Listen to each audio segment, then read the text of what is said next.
Hello, bienvenue dans ce nouvel épisode de mon podcast On en discute sur un coup de tête. Je suis Mimi Tessi et je suis créatrice de contenu sur les réseaux. Aujourd'hui, on va parler d'amour, plus précisément du fait d'être amoureux ou amoureuse de l'amour. On va voir ce que cela signifie, quelles sont les conséquences que cela peut avoir sur nos relations avec nous-mêmes et notre relation avec les autres. Contexte. Pourquoi j'ai décidé d'aborder ce sujet ? Tout simplement, vous l'avez choisi dans les sondages. Non, je rigole. La vraie raison, c'est que c'est un sujet qui me tient beaucoup à cœur parce que j'aurais aimé connaître ces termes plus tôt et je pense que ça aurait pu éviter quelques situations dans ma vie amoureuse. Deuxième raison, je sais que ça peut en aider plus d'un à prendre conscience de leurs propres attentes et de leurs projections. Ça peut aussi les apprendre à se concentrer sur la réalité des relations plutôt que sur les idéaux romantiques. Et ça peut aussi aider à apprécier la beauté et la complexité de l'amour sur toutes ses formes, plutôt que de se limiter à une vision idéalisée et unidimensionnelle de cette émotion complexe. Définition. Qu'est-ce que c'est l'amour ? Je sais que chacun a sa définition de l'amour, mais j'ai pris la définition d'Internet. L'amour est un sentiment vif qui pousse à aimer quelqu'un, à vouloir du bien, à aider en s'identifiant plus ou moins à la personne. Ça signifie aussi avoir de l'inclination envers une personne, le plus souvent à caractère passionnel, fondé sur l'instinct sexuel, mais entraînant des comportements variés. L'amour est un concept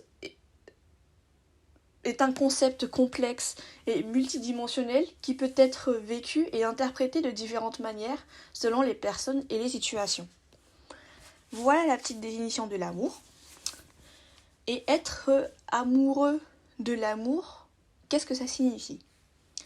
En outre, être amoureux de l'amour signifie souvent que l'on est attiré par l'idée de l'amour ou de l'idéalisation de la relation amoureuse plutôt que par une personne en particulier.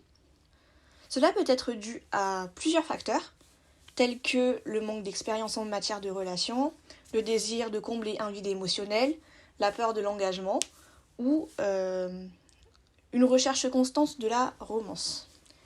En gros, on va tellement nous faire croire dans la tête que la relation est parfaite qu'on va oublier la personne.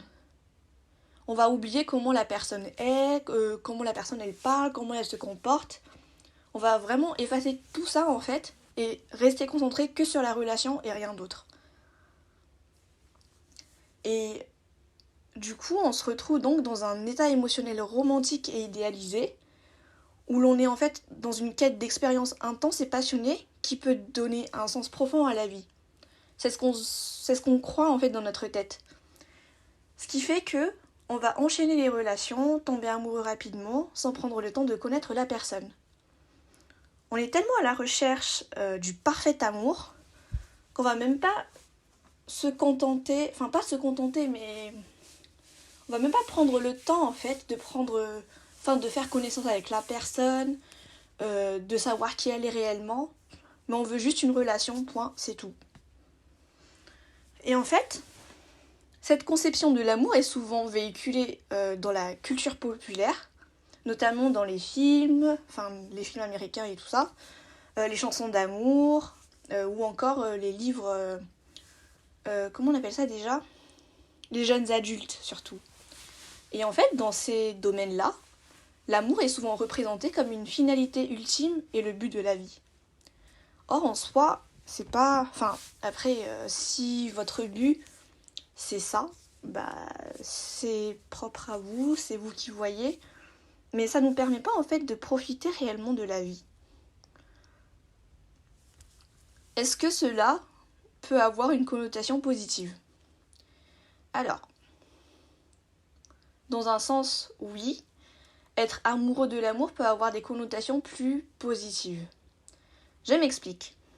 En fait, cela peut signifier que vous êtes une personne romantique, qui apprécie la beauté et la tendresse des relations amoureuses. Et ça peut aussi signifier que vous êtes une personne ouverte, passionnée et prête à aimer et à être aimée. En fait, vous êtes une personne qui est très très fleur bleue. Mais il y a des conséquences très négatives. Enfin, il y a plus de côtés négatifs que positifs en fait d'être amoureux ou amoureuse de l'amour. Lorsqu'on est plus préoccupé par l'amour que par la personne réelle, on peut idéaliser la relation, ce qui peut conduire à des attentes irréalistes et voire à des déceptions. On peut également être plus enclin à tomber amoureux rapidement et facilement. Et en fait, comment on dit ça ?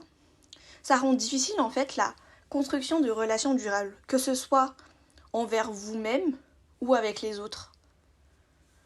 Et lorsqu'on est plus attaché au sentiment d'être amoureux qu'à une personne en particulier, on peut se retrouver dans des relations vraiment très très instables et éphémères, d'où le fait d'enchaîner des relations. Et on peut même poursuivre une image idéalisée de l'amour que l'on croit qui existe, mais qui n'existe pas réellement dans la réalité. Et le retour à la réalité peut être vraiment très difficile, mais ça n'empêche pas de réussir à retrouver plus ou moins une vie normale. Pas une vie normale, mais une vision claire et objective de l'amour. Quels sont les conseils que je pourrais donner ? Alors, avant de se lancer dans une relation, je pense qu'il est important de comprendre quelques points importants.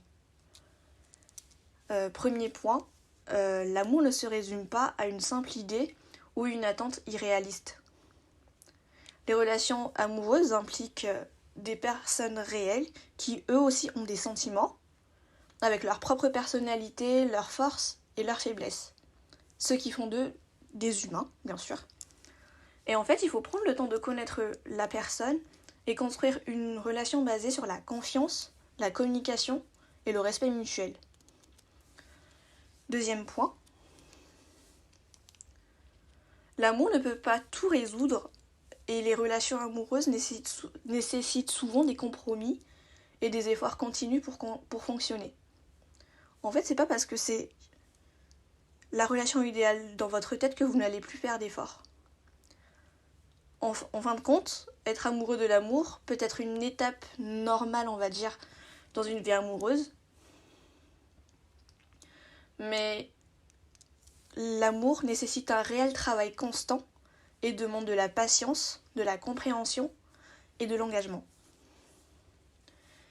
Troisième point, l'amour ne consiste pas seulement en un sentiment passionné et intense. L'amour peut également être une relation solide et stable, basée sur la confiance, la communication et la compréhension mutuelle. Par conséquent, être amoureux de l'amour peut être un piège si on ne prend pas le temps de développer une relation solide et saine avec nous-mêmes d'abord et ensuite avec une personne spécifique. Je ne dis pas non plus qu'on ne devrait pas apprécier la beauté de l'amour et la sensation d'être amoureux. Non, c'est pas du tout ça. Juste qu'au contraire, ces sentiments peuvent être merveilleux et enrichissants. Cependant, ça nécessite toujours des compromis, des sacrifices, un travail constant sur soi pour maintenir en fait cette relation et qu'elle dure dans le temps. Comment sortir de cette habitude ? Avant de répondre à cette question, petit, on va dire, disclaimer, ce sont mes conseils. Enfin, c'est ce que j'ai appliqué pour moi. Mais après, c'est à vous de voir quelles sont les solutions qui sont adaptées à vous et quelle est votre vision des choses. Tout d'abord, ce que je conseillerais, c'est de faire une pause. Une pause pour prendre du recul sur la situation. Quand je dis une pause sur les relations du coup. Et identifier comment et pourquoi vous êtes en arrivé à là. Ensuite, prendre du recul et réfléchir à ce que vous voulez sincèrement dans une relation, et ce que vous ne voulez pas bien sûr, et ce dont vous avez besoin dans une relation. Il faudrait essayer de trouver des moyens aussi de développer des relations réelles et significatives avec des personnes réelles, plutôt que de chercher constamment l'idéal romantique. En fait, vous allez tomber amoureux d'une personne pour ce qu'elle est, et non pour ce qu'elle est dans votre réalité, dans votre imagination, pour que cette relation soit, entre guillemets, parfaite. Il faudra aussi travailler sur son propre estime de soi, et en apprenant à mieux se connaître, on peut développer des relations plus saines en fait avec nous-mêmes et ainsi avec les autres, et aussi des relations plus équilibrées. Prochain conseil, vous pouvez aussi aller consulter un psy qui pourrait vous guider en fait sur la démarche à suivre, et ils peuvent aussi vous aider à comprendre pourquoi vous en êtes arrivé à là, et ils vont vous accompagner tout au long du processus en fait. Dernier conseil, soyez patient et bienveillant envers vous-même. Ça peut être très très bateau ce que je dis, mais je pense que c'est une bonne base pour commencer à travailler sur soi et à être égoïste et vraiment penser qu'à soi d'abord avant de s'intéresser à quelqu'un d'autre.